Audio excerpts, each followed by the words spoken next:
Let's get started in enabling PayPal in Shift4. In the dashboard, go on the left menu and click on Settings and then click on Payments.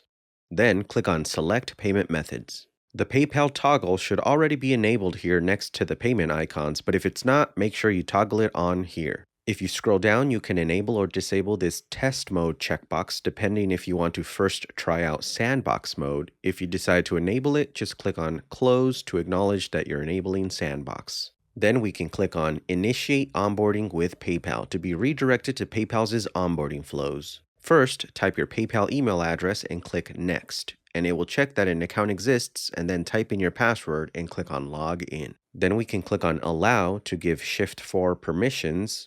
Lastly, we can click on Return to, and then your store's name will be here, to be redirected back to the Shift4 settings page. Directly under the PayPal section on the far right, click on this Advanced Settings link, and then at the top, click on the button to the right of the caption option, and here we can rename this online credit card a bit more descriptive by writing debit/credit card, and click on Save, and then at the bottom of this pop-up, click on Save once more, and then the page will refresh.